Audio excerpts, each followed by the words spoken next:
Bom, gente, a partir de agora, a nossa aula está sendo gravada. A gente vai falar hoje sobre a continuidade da unidade 2, sobre precificação, sobre a parte de precificação de novos produtos e produtos existentes. Vamos começar falando um pouquinho sobre os novos produtos. Quando o produto entra no mercado, a gente precisa definir qual é a melhor precificação para ele. E quando a gente escolhe uma precificação, a gente acaba eliminando as outras, né? Só dá para ter um preço. Cada produto só pode ter um preço. Ou ele vai ter um preço barato, ou ele vai ter um preço intermediário, ou ele vai ter um preço mais alto. Não dá para ter mais de um. Então, essa é uma escolha, de fato, de Sofia, né? Você tem que escolher se vai ser barato, se vai ser médio, se vai ser caro. Não tem como você trabalhar com 2 ou 3 estratégias de precificação para novos produtos, porque você só vai ter um preço. Então, elas são estratégias que acabam sendo excludentes, né? Elas são estratégias que são incompatíveis, que são contrárias, que são antagônicas, que são contrárias. O que isso significa? Que ou você vai ter o preço baixo ou você vai ter preço alto. Não dá para ter as duas coisas ao mesmo tempo. Então, a precificação de novos produtos exige você escolher que tipo de precificação se adequa mais ao produto que você está vendendo.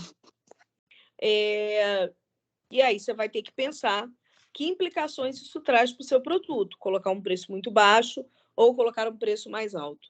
Isso vai ter a ver com P de preço, ou, perdão, com P de produto, porque é o produto quem determina o preço dele, quanto ele custou para ser produzido, né?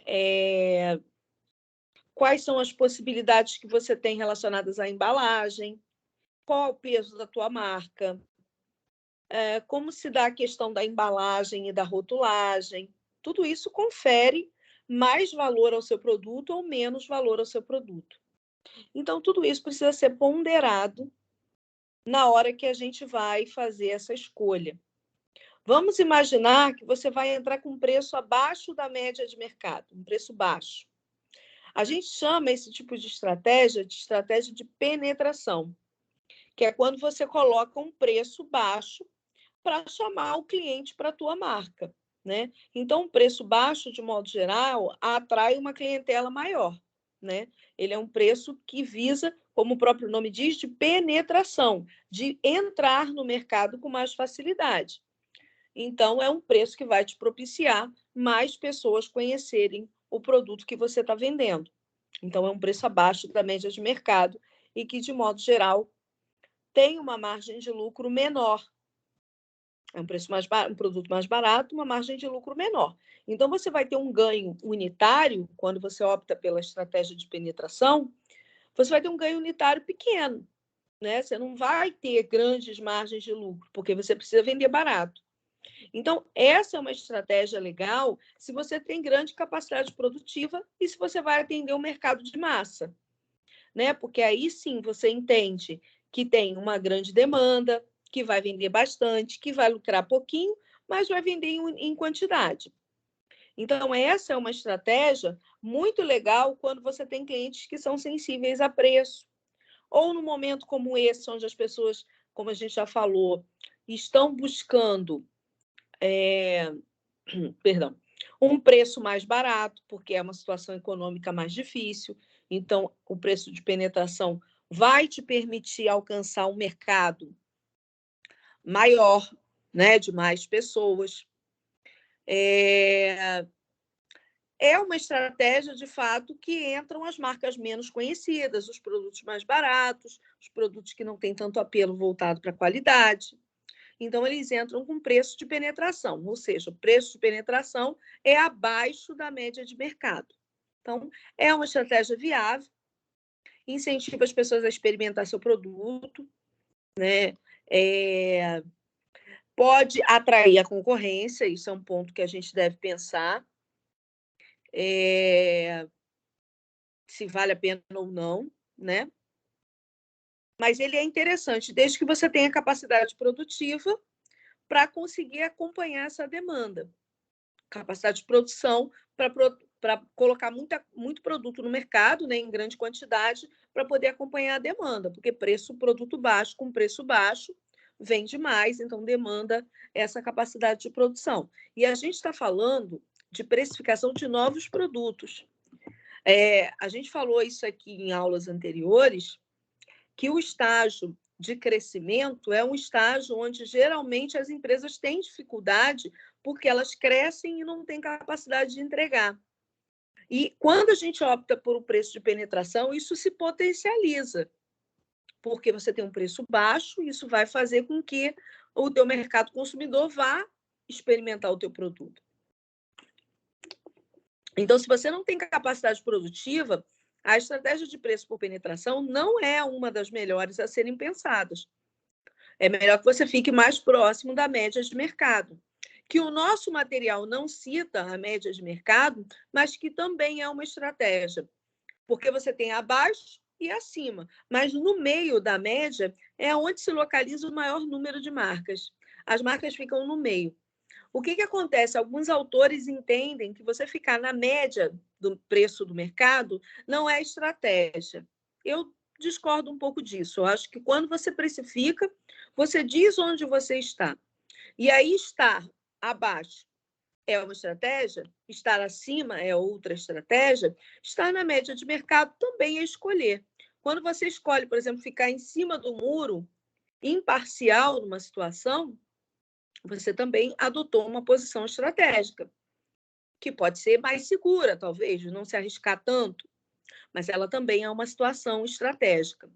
Então, se você não tem capacidade produtiva, o preço de penetração não é uma boa estratégia. O ideal é você ir mais para a média de mercado, tá? O interessante é que, geralmente, esse tipo de estratégia de penetração, quando você está no mercado de massa, faz com que você possa atrair uma grande fatia de mercado e, com isso, conseguir resultados satisfatórios. Agora, se você está com preço baixo, lucro pequeno, e não está vendendo para uma grande fatia de mercado, aí provavelmente você vai ter problemas, porque a tua lucratividade é pequena. E a estratégia de preço de penetração, ela demanda uma venda grande para ter resultados em escala. Então, ela é uma estratégia que precisa ser pensada. Tá? No nosso material, a gente tem um outro tipo de estratégia, como eu já falei. Se eu estou falando agora, nesse momento, abaixo da média de mercado, que é o preço de penetração, e já falei que existe a média de mercado, também existe o preço acima da média de mercado, que é o preço de desnatamento. E aí, interessante abrir um parênteses, né?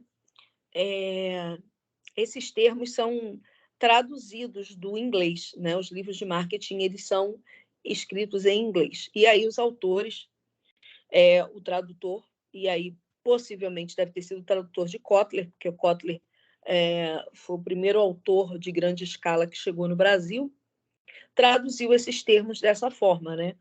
O termo para preço abaixo da média de mercado como penetração, que a gente sabe que tem até, né, uma dupla interpretação,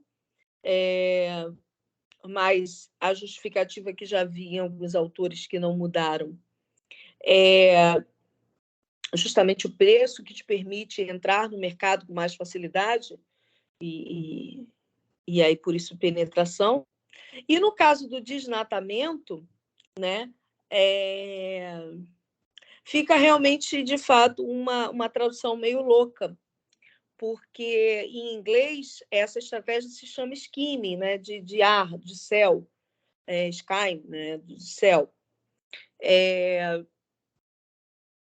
E no Brasil ganhou esse termo, essa tradução para preço de desnatamento.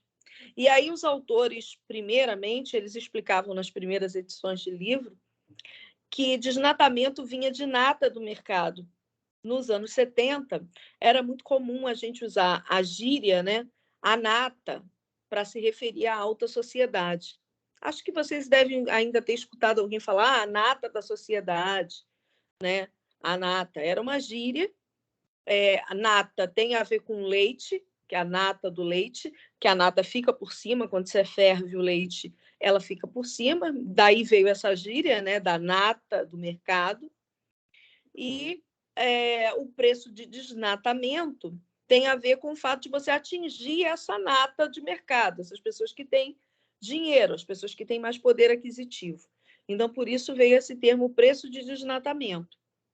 Mas a gente vive num outro momento, né? Onde o leite não é mais no saquinho, o leite não tem mais nata, o leite hoje é em pó, é integral, é desnatado, ou soro de leite, né? A gente vive num momento pior ainda do que tudo, do soro do leite no lugar do leite. Então, cada vez mais a gente vai perdendo essa noção dessa interpretação.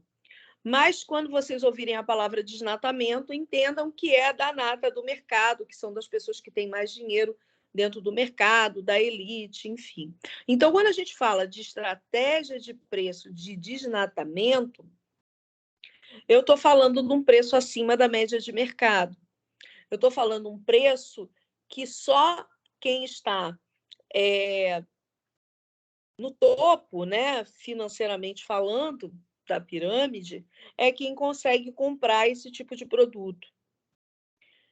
Então, essa estratégia de desnatamento é a estratégia de preço alto.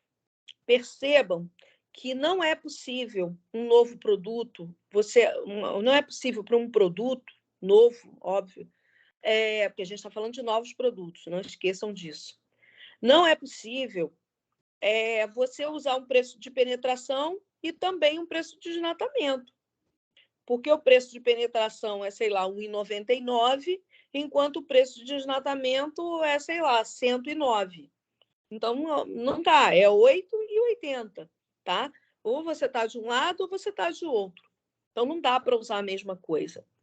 E aí vocês vão me perguntar, professora, dá para usar um preço de penetração no começo e depois que a empresa já está estabelecida no mercado, eu usar um preço de desnatamento?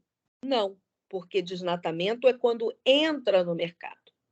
Então, a gente não vai usar. A gente pode usar uma estratégia, por exemplo, de desnatamento no começo, que é acima da média de mercado, e depois vamos imaginar que o produto se defase, fique defasado no mercado, e você abaixe o preço dele, e ele fique abaixo da média de mercado, tá? Nunca penetração e desnatamento, porque são estratégias para novos produtos. Depois que o produto já está no mercado, se você mudar a estratégia, não vai chamar nem penetração nem desnatamento, vai se chamar acima ou abaixo da média de mercado, tá? Então, não dá para usar as duas estratégias em nenhum momento, porque você vai ter que optar por uma e depois que você já é um produto que está no mercado, já não se usa mais esse termo, tá? Então, é importante para a gente entender, ou é um ou é outro, eles são contrários. Ou o preço é 8 ou o preço é 80, tá? Então, a estratégia de desnatamento, que tem um preço acima da média de mercado, ela demanda você ter clientes e você ter um produto que demande qualidade, uma marca forte, um produto, de repente, mais sofisticado, né? Produtos mais sofisticados, como joias, como produtos, perfumes, enfim, coisas que, de modo geral, já demandem um público-alvo diferenciado. Você coloca esse preço mais alto para atrair essa nata de mercado, essas pessoas que têm interesse. E, para isso, você precisa ter um produto que se adeque a isso, né? A embalagem, o próprio produto, a qualidade, a marca. Tudo isso são fatores que precisam ir junto com esse preço de desnatamento. E aí, o preço de desnatamento, ele é bem legal quando você tem uma demanda inelástica. Isso vocês estudaram em economia. A demanda inelástica é aquela que, independente do preço do produto, você vai ter sempre a demanda. O cliente quer comprar aquele produto, independente do quanto ele custe.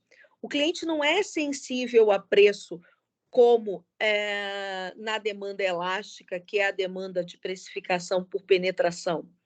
Na demanda inelástica, que não tem alteração, né? Inelástica, ela não estica, ela não altera, ela é a mesma, o preço de desnatamento ele vai muito bem.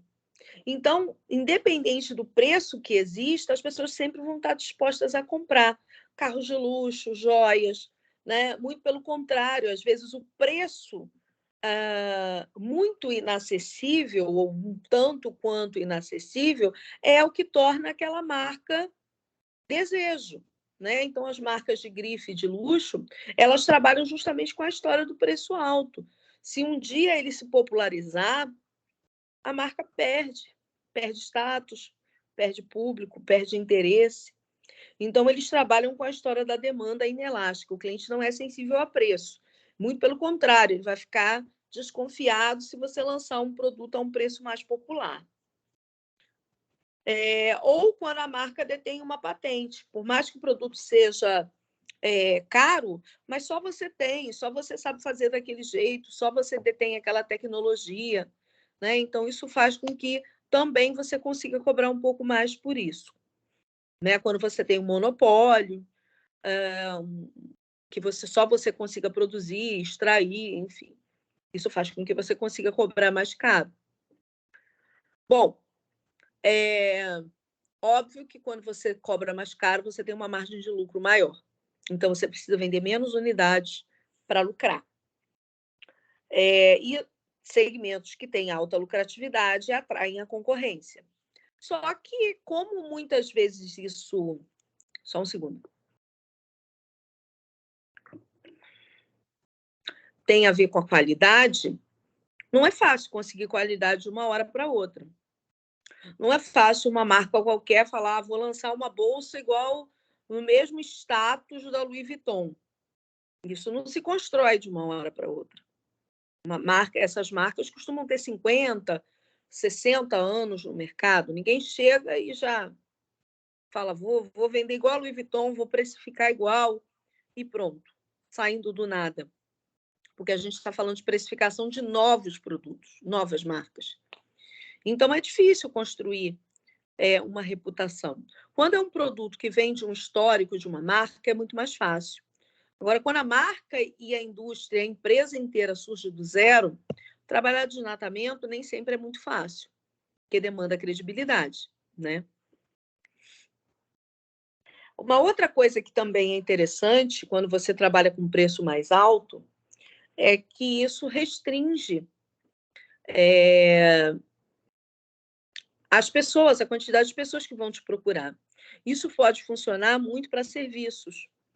Vamos imaginar que você vai abrir um pequeno restaurante, um bistrô, uma pizzaria mais gourmet, uma lanchonete, uma confeitaria, uma comida japonesa, algo desse tipo, em que você tem algum tipo de limitação em número de atendimentos. Seja porque você tem pouco funcionário, ou porque o teu espaço é pequeno, você tem 4, 5 mesas. Utilizar uma estratégia de desnatamento com preços mais altos faz com que você consiga controlar essa demanda num primeiro momento, que você não fique com fila na porta, que você selecione os seus clientes, que você faça reserva, né, de mesa, como vários estabelecimentos fazem, que cobram um preço mais alto. Então, tudo isso faz com que você controle a sua capacidade de produção e consiga manter a qualidade, porque é importante, né? A empresa de serviços, ela precisa manter essa qualidade. Às vezes, aumentar o número de atendimentos faz com que você perca essa qualidade. Então, é importante a gente ter esse cuidado nesse aspecto. Então, muitas das vezes, a gente controla a demanda com um preço alto. Então, a estratégia de desnatamento pode funcionar em situações como essa, que você precisa controlar e você não tem uma demanda muito grande, ou não consegue atender muita gente, então você coloca um preço maior para poder aumentar a qualidade do serviço, óbvio, mas para conter aí esse fluxo maior de pessoas. Bom, e além disso, né, como eu já falei, do preço baixo, do preço alto, você tem um preço de média de mercado. Alguns autores citam, Kotler, por exemplo, não cita, diz que não é uma estratégia. Alguns outros autores já têm uma visão um pouco mais diferenciada, mais moderna, dizendo que não, é uma estratégia. Você entrar na média de mercado, você acompanha o que os outros fazem e você não se arrisca tanto nem para um lado nem para o outro. E aí, quando você está na média, é muito mais fácil você transigir ou para mais barato ou para mais caro, que você já está no meio do caminho. E se a gente for pensar, a maioria das empresas utilizam a estratégia de média de mercado. Então, não dá para pensar que ela não é uma estratégia, que ela é só uma coisa tipo, sei lá, vamos ficar com todo mundo aqui. Perdão, gente. Eu começo a falar, me dá vontade de tossir. Então, a gente tem esses dois caminhos de estratégia, tanto de penetração quanto de desnatamento. E aí a gente vai mudar para um outro momento, que é o produto existente. Porque até então a gente estava falando de novos produtos. Quando eu entro no mercado, o que eu adoto? Preço baixo, preço alto. Beleza. Vamos imaginar que eu agora sou um produto existente e eu adotei um preço baixo quando eu entrei no mercado, tá? Preço bem baratinho, abaixo da média de mercado, produto popular, preço baixo. Num dado momento, eu resolvo aumentar o meu preço para chegar na média de mercado ou acima da média de mercado. Isso é possível? Precisa ser ponderado. Se o mercado consumidor não consegue perceber por que você era baratinho e agora você custa igual aos da média ou acima da média, você não vai conseguir implantar isso. Não pense que eu vou entrar com R$1,99 e depois eu vou chegando até R$6. Tá? Não estou falando do momento de inflação igual agora, onde tudo fez essa mudança. Estou falando do momento sem inflação.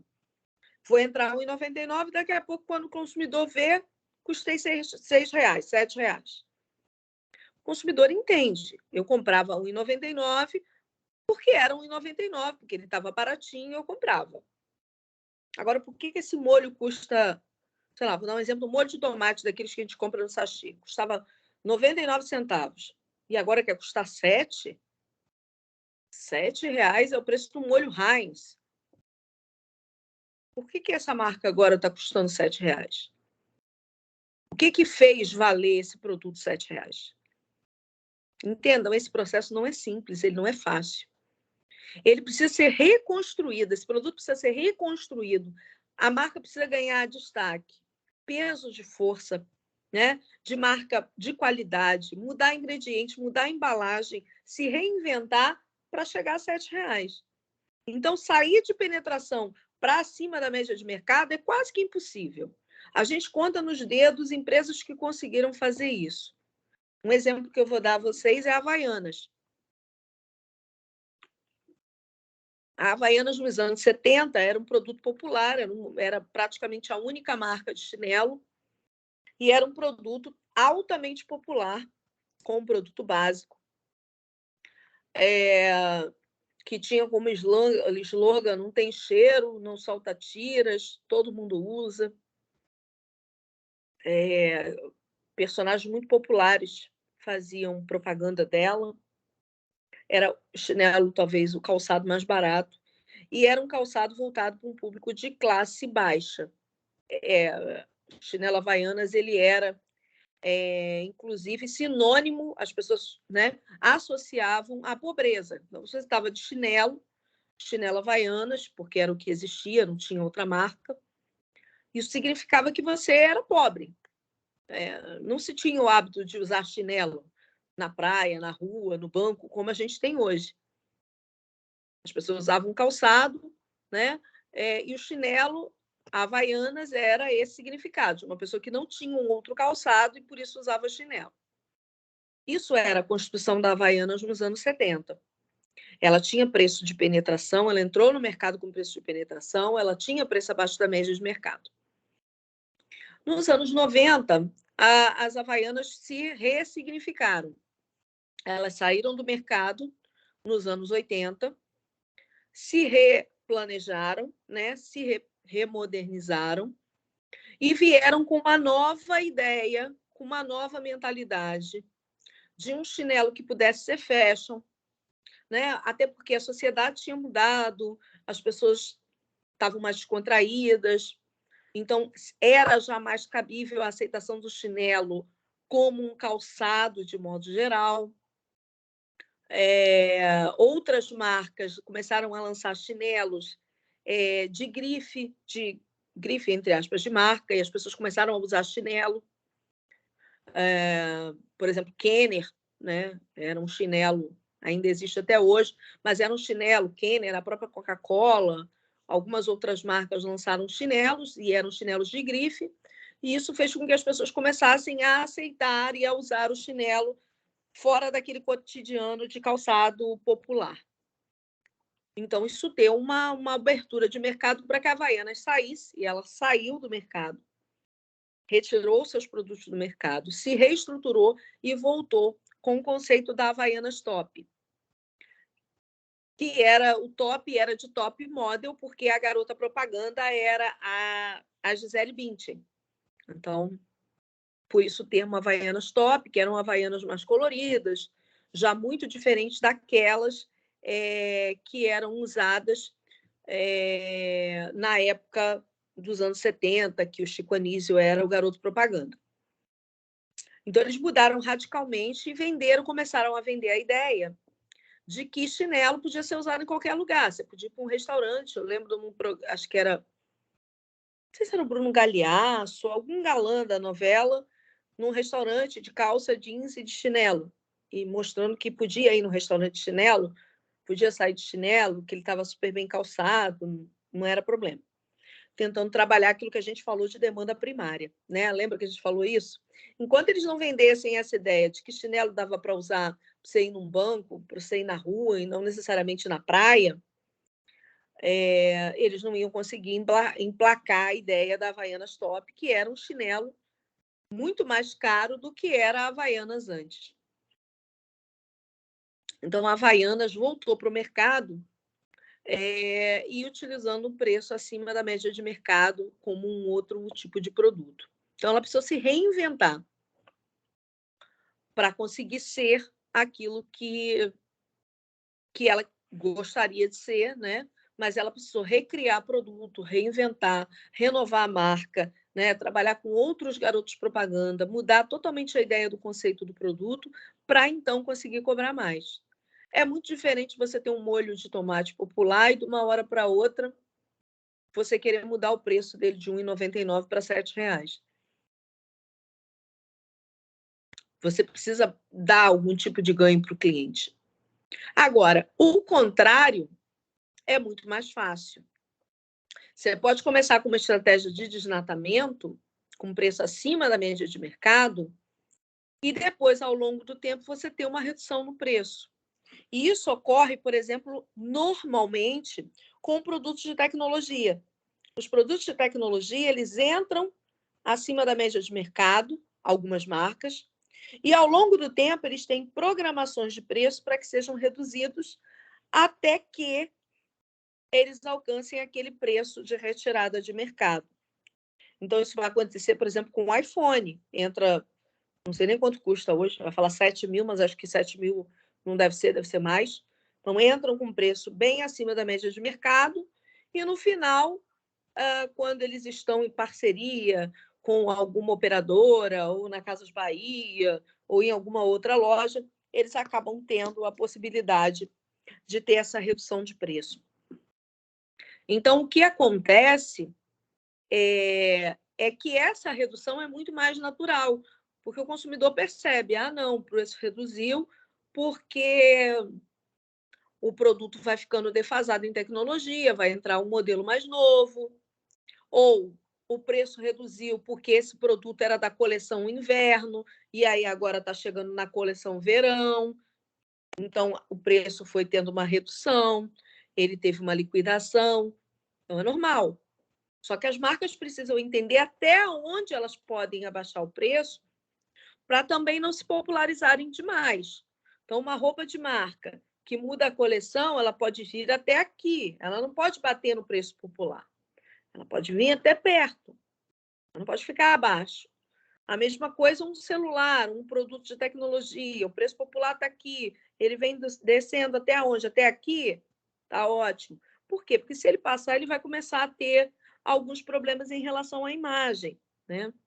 E também em relação ao público-alvo. Então, é importante que a gente entenda que é possível, ao longo do tempo, mudar a estratégia de precificação.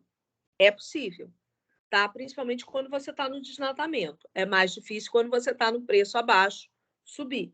Mas quando você está aqui, você consegue ir reduzindo o preço do seu produto à medida que você tem alguma justificativa para isso, tá? Se você é um achocolatado premium, reduzir o preço ao longo do ciclo de vida não faz sentido. O achocolatado é o mesmo? O que justifica você estar diminuindo o preço dele? Uma roupa que tem uma coleção, beleza. Vai entrar uma coleção nova, ele vai ser substituído. Um produto de tecnologia se justifica. Mas tem certos produtos que vão ficar ao longo do tempo com o mesmo preço, sim. Porque por que o sabão em pó vai abaixar o preço? Por que o achocolatado vai abaixar o preço? Então, é preciso que a gente tenha essa visão de que nem tudo precisa oscilar preço, mas os que têm tecnologia, em geral, vão sofrer esse tipo de oscilação. Então, além disso que eu falei, quando a gente fala em produto existente, muitas vezes a gente vai ter outras características que vão fazer com que o produto abaixe ou aumente de preço durante o seu momento de vida. Deixa eu tomar mais uma água que está começando a dar uma falhada na voz.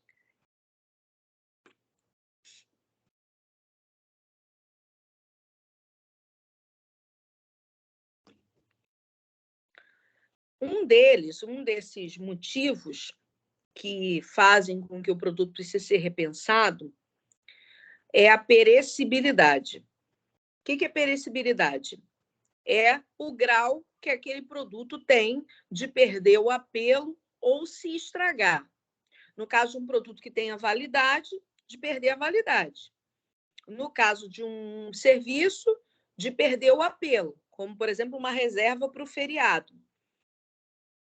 Num hotel, você tem que vender até o dia perto do feriado. Começou o feriado, perdeu o apelo. Então, alguns produtos têm vida útil maior, outros têm vida útil mais curta para venda, né? Então, se você está vendendo um produto que é muito perecível, você precisa definir um preço no seu produto que faça com que o seu produto seja vendido antes que ele estrague ou que ele perca o apelo. Não adianta você colocar um preço muito alto no começo e ninguém comprar. E depois você ser obrigado a baixar o preço radicalmente para vender todo o teu estoque. Não adianta, porque senão você vai ter vendido, você vende 10%, 5%, 10% com preço lá em cima, e depois você vende 90%, 95% com preço lá embaixo. O que aconteceu? Não era melhor ter vendido num preço intermediário? Então, as empresas precisam definir um preço que venda a maior quantidade possível, sem que perca o apelo, né? Para que também não haja depois uma necessidade de ter que colocar um preço muito barato para desencalhar o produto. Porque isso não é legal, né? Não é legal que você tenha que fazer esse tipo de ação.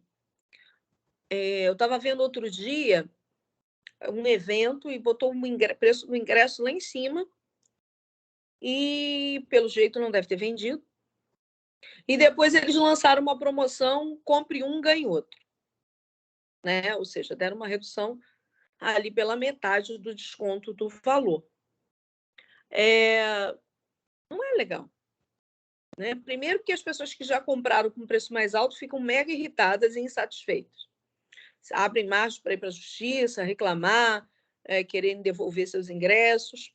Né? Você deixa insatisfeita essa primeira parcela. E depois você está vendendo pela metade do preço. Então, talvez esse preço não era realmente o mais adequado. Muitas empresas que vendem alimentos fazem isso. Colocam um preço lá em cima, depois vem reduzindo. É ideal que a gente não caia nesse equívoco, né? Que a gente consiga definir um preço que, de fato, seja o melhor para ser vendido a maior quantidade e só fazer uma redução quando você tenha, sei lá, 25%, 30% do teu estoque. Aí, legal. Mas se for logo no início, você está com estoque... Logo no início, não. Se você chegar no final com 95% do teu estoque, tem alguma coisa de errada com o teu preço, né? Então, é ideal a gente ponderar qual é o preço ideal para produto mais perecível. Uma outra questão que tem a ver demais com essa história do preço do produto existente é a diferenciação, que foi o que eu falei aqui. Marcas que têm alto status de nome, de qualidade de produto, de embalagem, né? Que tem algum diferencial, vão manter-se com preço alto ao longo de todo o tempo. Eu falei, por que o achocolatado premium, 70% de uma marca legal, vai reduzir o preço ao longo do ciclo de vida dele? Se ele tem diferencial, se ele tem qualidade, né? Não vai. Então, as empresas precisam criar diferenciais para poder cobrar mais caro. E é isso que faz com que um produto de preço de penetração não consiga aumentar o preço para cima da média de mercado. Por quê? Porque ele não tem diferenciação. Se ele tiver, se o mercado vê, aí ele pode. Mas não é fácil, né? Não é fácil ser um achocolatado desses bem baratinhos no mercado, que vem em saquinho de plástico, de uma hora para outra querer ser premium. Ele vai ter que ter uma reconstrução de imagem, né?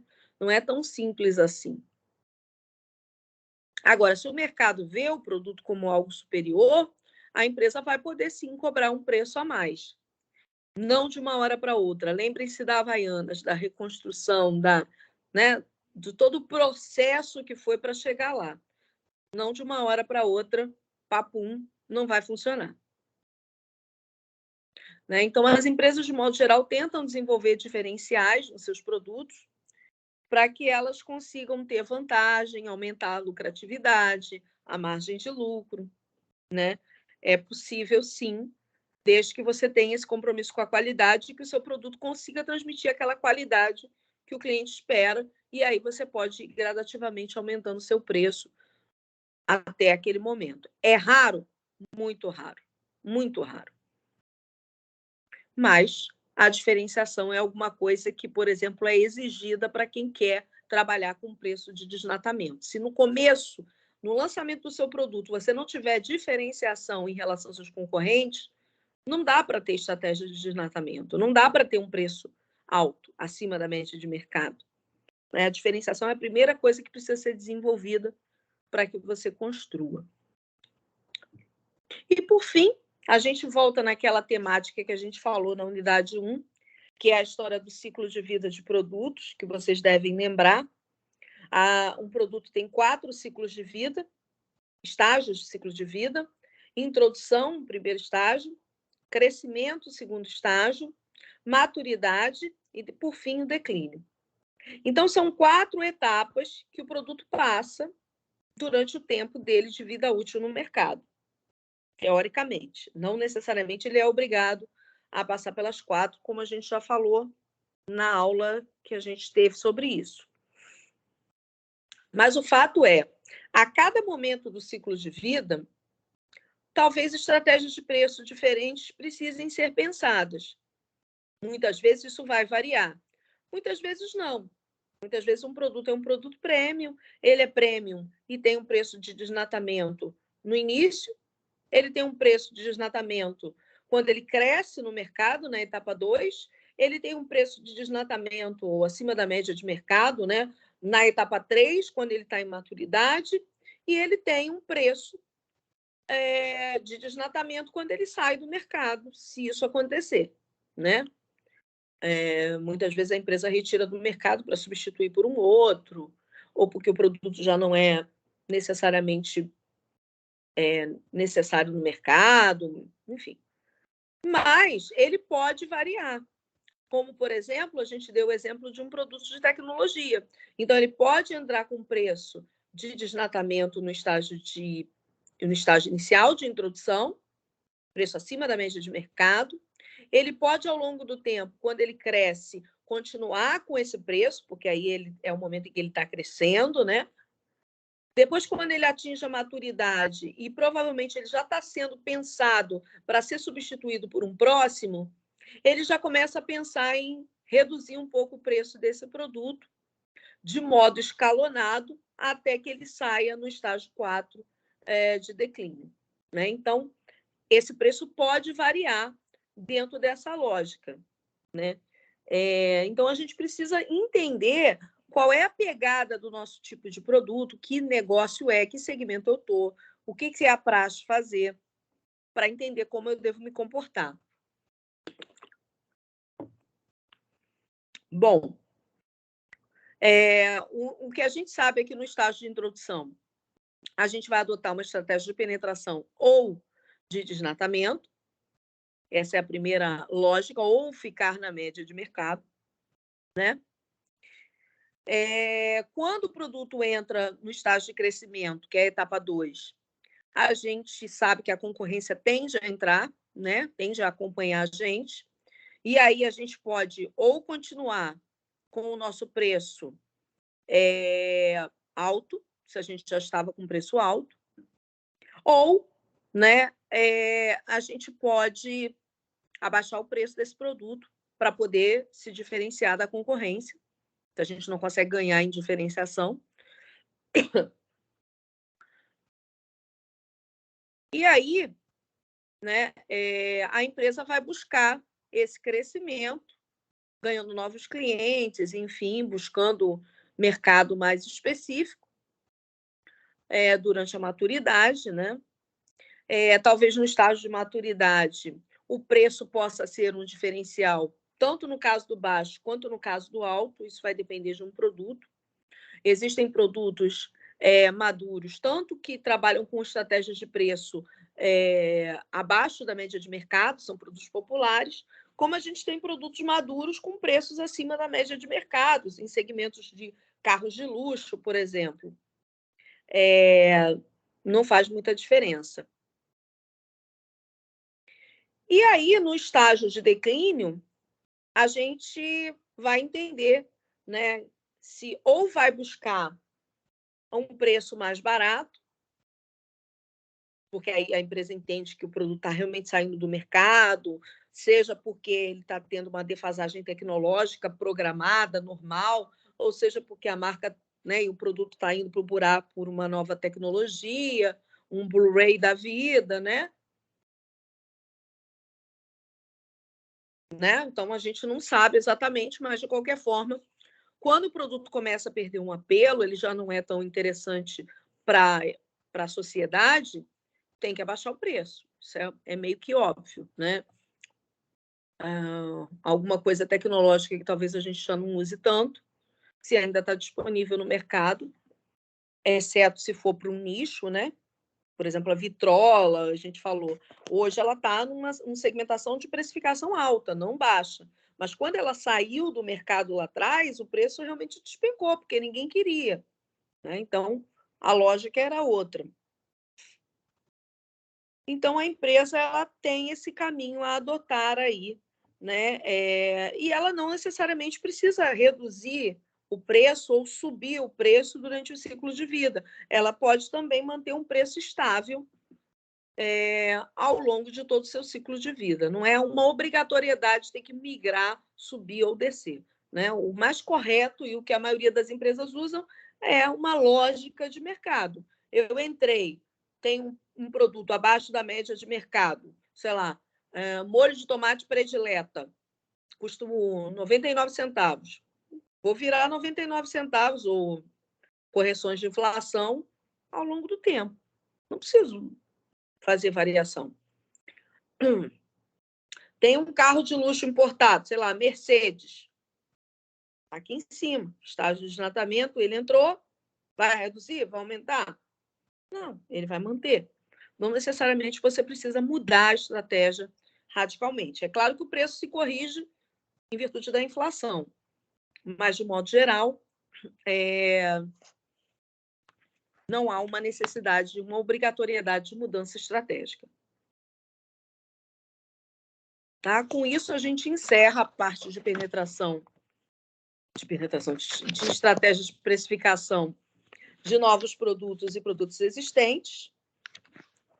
A próxima aula é a precificação de linha de produtos e descontos, que nesse caso foi a que eu dei na segunda-feira, e que já está disponível para vocês lá no YouTube ou aqui no Teams, tá bom?